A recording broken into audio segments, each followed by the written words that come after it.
A paz de Cristo, povo de Deus, povo abençoado. Estamos aqui para lecionar mais uma lição. Eu convido a assistir essa aula por completa.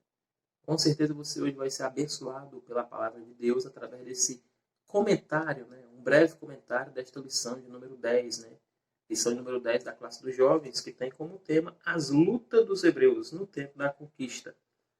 Sabemos que tem sido dias atribulados para muitas pessoas, para todos nós, devido a este momento de pandemia, de isolamento social.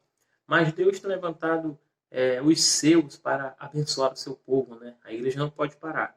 Então a nossa missão é trazer uma palavra que venha consolar, que venha abençoar, que também venha doutrinar, exortar, de uma certa forma, porque a palavra de Deus é isso que ela faz. A palavra não é minha, não é de alguém, a palavra é de Deus. E através dessa palavra a gente tem aprendido nesse tempo aqui, com essas videoaulas, breves comentários, o livro de Josué, que é um livro muito cheio de aprendizagem, muito cheio de coisas interessantes para que todos nós possamos colocar em prática, a fé e acreditar que o impossível pode se tornar possibilidade quando o nosso Deus está à frente. Essa lição é a lição número 10, como eu já disse, as lutas dos hebreus no tempo da conquista. Texto do dia: pois não conquistaram a terra pela sua espada, nem o seu braço os salvou, e sim a tua destra e o teu braço e a luz da tua face, porquanto te agradaste deles. Salmo 44, versículo 3. Esse é o texto do dia. Também temos a nossa síntese, que diz assim: é Deus quem nos concede a vitória, e é Ele quem nos livra das mãos dos nossos inimigos. Então, querido, Deus é quem está na frente pela sua causa, Deus é quem vai lutar a sua luta, Deus é quem vai guerrear com você. É claro que Deus não tira a nossa responsabilidade de pelejar, de orar, de buscar, de fazer a nossa parte. O povo hebreu teve que fazer a parte dele, teve que se posicionar aonde Deus queria. Aí sim Deus entregou o milagre a eles. Então vamos para o primeiro ponto dessa lição, o primeiro tópico, que Deus possa abençoar. Fique toda a videoaula, muitas pessoas acabam assistindo apenas no início, de alguns estudos bíblicos, porque às vezes o estudo bíblico não é muito bem aceito por muitas pessoas, E infelizmente é uma palavra até profética que existe na Bíblia, que diz que o meu povo se perde por falta de conhecimento, E muitas pessoas preferem ocupar o seu tempo com coisas que não têm aprendizagem, não tem o que passar de bom, E a palavra de Deus, ela é boa, ela é perfeita. E é bom que a gente entenda que é necessário a gente se atentar àquilo que o nosso Deus fala, àquilo que o nosso Deus ensina para o nosso coração, porque são palavras de bênção, são palavras de sabedoria e são palavras que nos guiam rumo à nossa terra prometida, que é o céu. Diz assim o primeiro tópico, lição número 10. O Reino do Sul. As notícias sobre as vitórias de Israel, bem como em face da aliança firmada com os hebreus, ao invés de provocarem uma onda de arrependimento nos demais habitantes do sul, fez seus reis repreenderem um ataque à cidade dos gibeonitas. Como os israelitas e gibeonitas agora eram perante o Senhor, povos amigos, Josué partiu imediatamente em socorro dos seus aliados. Então esse primeiro ponto aqui vai mostrar que o povo gibeonita, aquele mesmo povo da lição passada, assista a lição anterior, você vai ver que o povo gibeonita tramou uma artimanha, para enganar o povo hebreu, mas eles estavam, na realidade, com medo do povo, o povo de Israel. E aí, no final, Deus exerce a misericórdia, porque Deus está interessado em exercer misericórdia para aqueles que se arrependem de verdade. E os gibeonitas se arrependeram, e viraram servos de Deus, E nesse ponto aqui a gente percebe que o reino do sul, atacaram o povo, E aí foi preciso Josué se levantar para ajudar os seus irmãos, porque eles tinham uma aliança, E o povo agora fazia parte também do povo, então, do povo escolhido. Então Deus usou Josué e aqueles homens, o exército, para marcharem rumo a salvar aquele povo gibeonita. Partiu imediatamente em socorro dos seus aliados. Passou a noite marchando, pela manhã, de surpresa atacou o exército inimigo, derrotando. Israel não tomou inicialmente nenhuma medida contra os sulistas de Jerusalém, Hebron, Jarmut, Laquis e Eglon. Houve apenas uma reação a uma agressão injusta, o que faz toda a diferença no campo da diplomacia. Esse é o primeiro tópico, ponto aqui da nossa lição. E o segundo é: Deus luta por Israel. A guerra em defesa dos gibeonitas foi algo marcante para todas as gerações. No primeiro instante, Deus animou a Josué, que, cheio de fé, viu Deus agir de maneira extraordinária, conturbando os inimigos, após enviando uma tormenta, chuva de granizo sobre os que fugiu, matando milhares. Então aqui a gente vê o milagre de Deus, né? O povo sai em defesa dos gibeonitas, né? E era um exército gigantesco, né? Aquele povo do Reino do Sul, né? Querendo destruir o povo de Deus. E o que acontece é que Deus, numa obra extraordinária, quando parece que vai dar tudo errado, Deus faz algo acontecer, como diz aqui, ó, chuva de granizo. Isso mesmo. Caiu sobre os que fugiam, né? Então aquele povo, né, que estava tentando destruir o povo hebreu, viu que o negócio estava meio estreito naquele lugar, e alguns começaram a ir para um lado ou para o outro. De repente uma chuva de granizo cai do nada e o povo de Deus, mais uma vez, consegue a vitória. Por fim, o Altíssimo fez os movimentos do Sistema Solar entrarem em pane e o Sol brilhou por quase um dia inteiro sobre o campo de batalha, ouvindo o Senhor assim a voz de um homem. Josué capítulo 10, versículo 14, né? Que a gente vê aqui, irmãos, que acontece algo poderosíssimo, que está em Josué capítulo 10, versículo 12, né? Que faz parte da do texto bíblico. Que diz assim: então Josué falou ao Senhor no dia em que o Senhor Deus os amorreu nas mãos dos filhos de Israel e disse aos olhos dos israelitas: Sol, detente em Gibeão e lua no vale de Aijalon. Então tá aí essa oração de Josué, né, no qual Deus faz parar o sistema solar para dar vitória a um homem e o seu exército que são tementes ao seu nome. Né? Então Deus faz coisas extraordinárias, a ponto de parar sol e lua, de parar o sistema solar, para entregar na mão daquele que é servo fiel a vitória. E Deus faz grandes coisas, como tem feito na Bíblia, grandes feitos extraordinários, e Deus ainda é interessado, irmãos, em fazer coisas desse tipo, mas que a gente tenha a atenção a este Deus para que possamos se entregar a Ele de corpo e alma, e assim Ele vai fazer grandes, grandes milagres. Homens maus, ponto 3. As muitas mortes das nações vizinhas não devem escandalizar ninguém. Devemos nos escandalizar com o depravado e pecaminoso modo de vida dos cananeus, que por séculos insultaram a santidade de Deus. É bem interessante a gente frisar aqui, irmãos, porque muitas pessoas acham que Deus é ruim, que Deus é mau, porque como é que pode Deus mandar um povo exterminar um outro povo? Mas a gente tem que entender que a taça de iniquidade daquele povo já estava transbordando, né? E então Deus tinha que cortar o mal pela raiz. Mas o nosso Deus, o Deus de Israel também, sempre vai exercer a misericórdia. E para aqueles povos que estavam ali, Deus ele deixou uma esperança para aquele povo se arrepender. E o que acontece é que, por exemplo, o povo de Gibeonita acabou cedendo a Deus, né? Diferente do povo do sul que não quis se arrepender, né? E endureceu o seu coração a ponto de não querer e quiseram destruir o povo hebreu, quiseram matar. E o que acontece é que Deus tem que entrar com juízo. E quando Deus entra com juízo, Ele entra para fazer acontecer.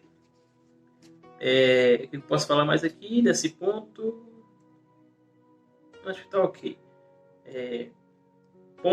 Tópico 2. Vamos para o tópico 2, o Reinos do Norte, né? Então, esse tópico primeiro é mais sobre o juízo de Deus, né? Sobre o povo do sul, sobre a vitória de Josué, né? Sobre o sol, a lua e todo o sistema solar parar, né? O povo de Deus vencer. E é interessante que quando Deus entra com juízo, irmãos, ele entra para valer. E a gente percebe que o nosso mundo tem brincado demais com a palavra de Deus, tem brincado demais com Deus. Quantas pessoas aí fora, irmãos, estão fazendo chacota de Jesus Cristo, né? Seja teatral, seja em filme, seja de várias maneiras. E a taxa de iniquidade está só subindo, né? E daqui a pouquinho Deus entrará com juízo para essa nação. E o que eu acho mais interessante é que Deus espera que haja arrependimento. Porque Deus não é interessado, irmãos, em maltratar, em humilhar e matar ninguém. Deus é interessado na vida. Mas as pessoas querem brincar com a vida, né? Querem brincar com Deus e não sabem E alguns até sabem, né? Mas a taça, o pecado, a iniquidade, a perversão, ela vai chegando a um ponto que a misericórdia de Deus vai se esticando como uma corda. Daqui a pouco ela quebra. Quando quebrar, Deus entra com juízo. Deus reúne os inimigos do norte. Se a Confederação Sulista tinha muita gente, a do norte reuniu um grupo maior ainda. O historiador judeu Flávio José alude que eram 300 mil homens na infantaria, 10 mil cavalos e 20 mil carros de guerra. Ao passo que o escritor bíblico diz, usando uma hipérbole, que o número deles podia ser comparado ao de grão de areia na praia do mar. Então a gente vê nesse ponto aqui que o Reino do Norte era gigantesco, irmãos. Aos olhos humanos, aquele povo hebreu que saíram do Egito, irmãos, era quase que impossível conseguir a terra prometida. Era um povo que era escravo no Egito por 430 anos. Aí saem para o deserto. Todo mundo conhece a história do deserto, da onde Deus faz proezas, milagres. E o que acontece é que esse povo agora está combatendo com exércitos de primeira linha, né? Que tem como o próprio aqui, historiador Flávio José, que na realidade ele não é um cristão, mas ele é um historiador da época, né? Da época de Cristo, né? E tem um livro muito conhecido, né? Que é As Histórias dos Hebreus. E ele conta algumas coisas, né? São fontes extras bíblicas, mas ele é comprovado a sua existência, a sua vida naquela época, né? Na Palestina. E ele fala que aquele povo tinha um arsenal de guerra, né?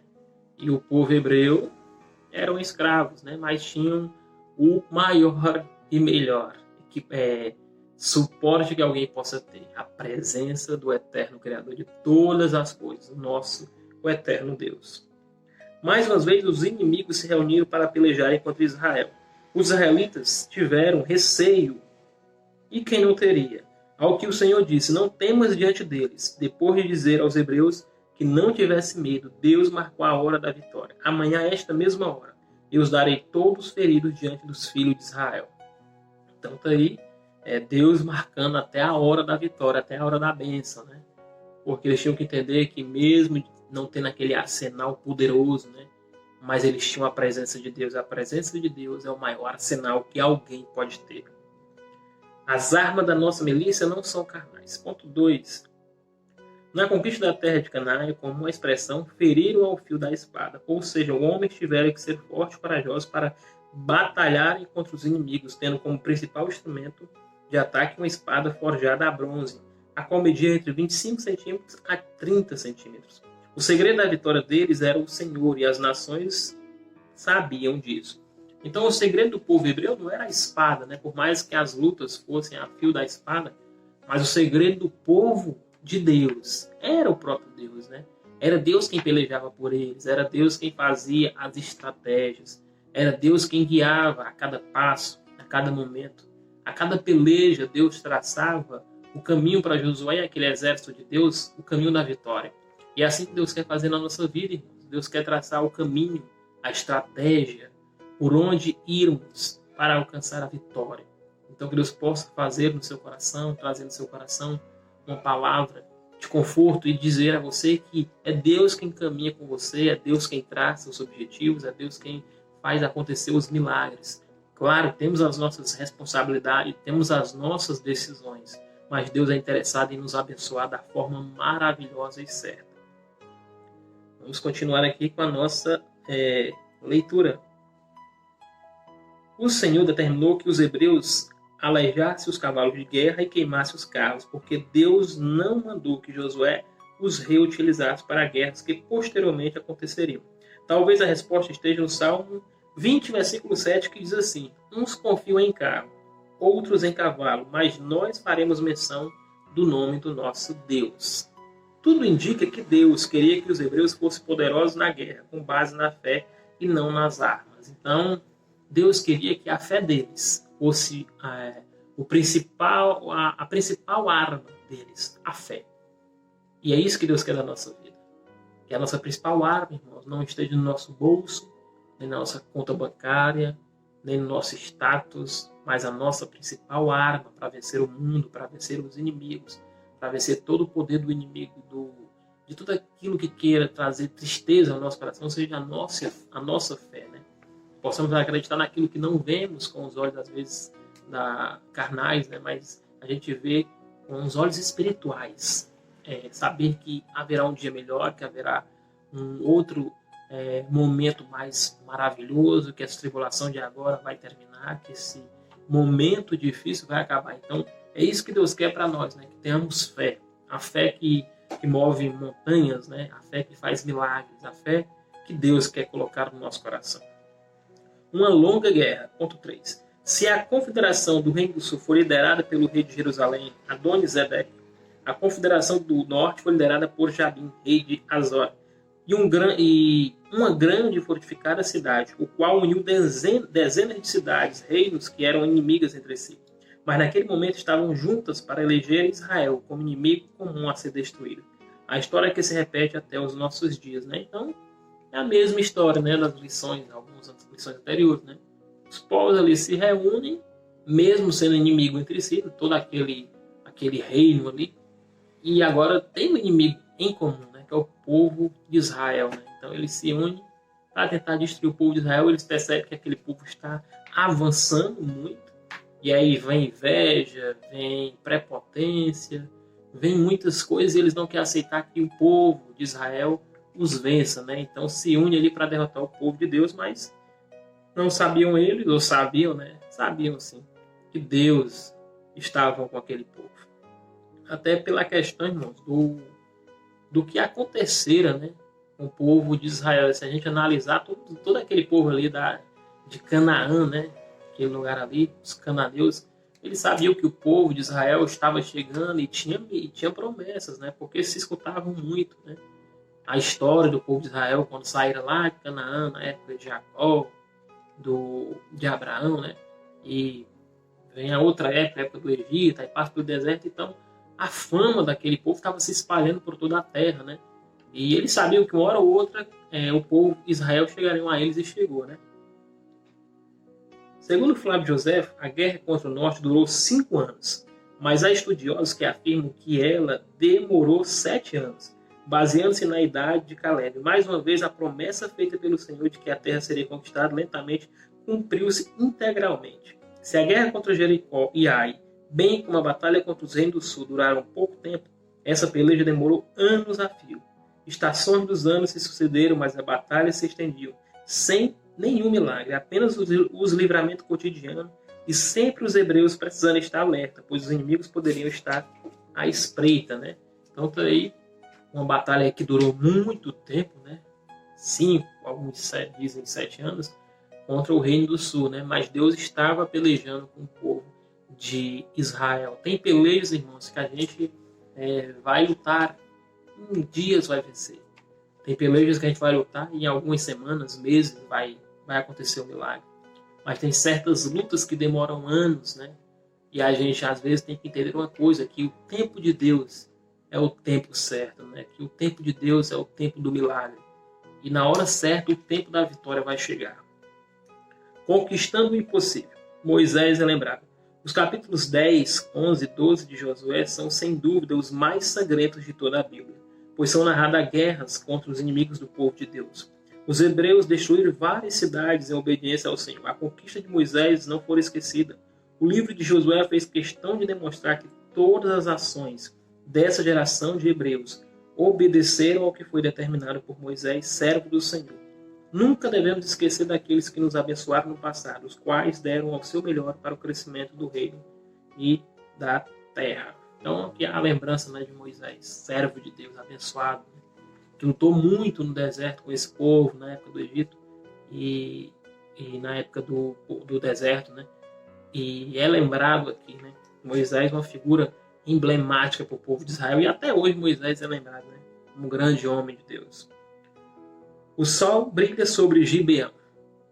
Os povos cananeus adoravam o sol e a lua. Por isso Deus fez com que o sol e a lua ficassem detidos, o que se constituiu em um grande testemunho para todos sobre quem era o Deus verdadeiro. A mesma estratégia evangelística o Senhor, em seu grande amor, utilizou na terra do Egito, no qual se adorava o rio Nilo, cujas águas se transformaram em sangue, bem como muitos animais e astros celestes, né? Então, poder aqui de Deus, né, mostrado a todo o povo, né? Esse milagre aqui de ser detido o sol e a lua, né? E o povo entende que Deus, irmãos, que Deus fez aquele milagre, né? O sol, a gente sabe que para muitas nações o sol, né, representava um Deus, né, e era adorado. Então, Deus ele vai só em cima daquilo que ele quer ensinar, né? De alguma forma Deus passa aqui uma mensagem, né, para eles dizendo que existe um Deus superior ao sol, né, que nem Deus é, né? Para homens, né, criaturas acreditam que é, mas não é.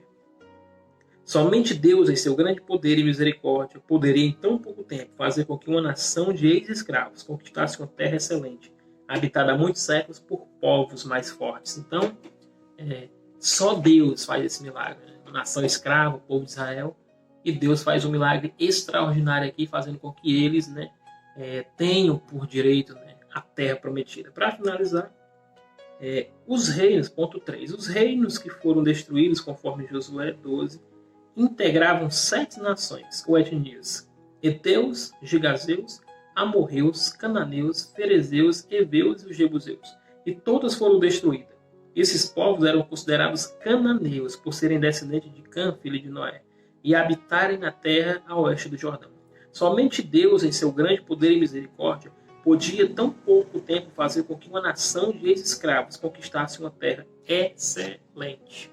Então está aí, irmãos, essa lição de hoje, que fala das vitórias, né, do povo de Israel, junto com Josué e seu exército, sobre as nações dos cananeus, né? E quando Deus quer, irmãos, Deus abençoa, mas quando Ele não quer, Ele não abençoa. Então, dessa forma, Deus ensinou para o povo de Israel que eles eram uma espécie de, como eu posso dizer, uma forma para Deus trazer juízo também para aquelas nações, né, do qual o pecado, a iniquidade já estava ultrapassando os limites, né? Quando você vai estudar a um pouco mais profunda a história desse povo, né, o povo de Cananeu, você percebe o quanto havia de pecado naquele lugar, o quanto as pessoas eram ruins, né? Era morte, violência, imoralidade. Então, chegou uma hora que Deus não aguentou naquele sentido e exerceu o juízo sobre aquele povo, né? E usou o povo de Israel. Mas Deus deixou também registrado ao povo de Israel que se eles andassem no caminho de Deus, no caminho que Deus traçou para eles, eles seriam abençoados. Mas que se eles se desviassem, cometessem os mesmos pecados daquele povo, né, o povo de Cananeu, Deus também levantaria uma outra nação para trazer juízo para o povo de Israel. Então, para finalizar, irmãos, que Deus possa abençoar a sua vida, sua casa, sua família. Saiba que Jesus é o mais interessado em nos abençoar. É claro que sabemos também, irmãos, que quando entramos pelo caminho da perdição, o caminho do pecado, o caminho da idolatria, o caminho daquilo que não agrada a Deus, Deus ele procura formas e levanta pessoas para nos abrir os nossos olhos e para que a gente possa ser despertado. Porque senão, irmãos, Deus também entrará com juízo. E o seu juízo, irmãos, é um juízo pesado. Mas, claro, ele sempre dá tempo para pedir perdão, para pedir misericórdia.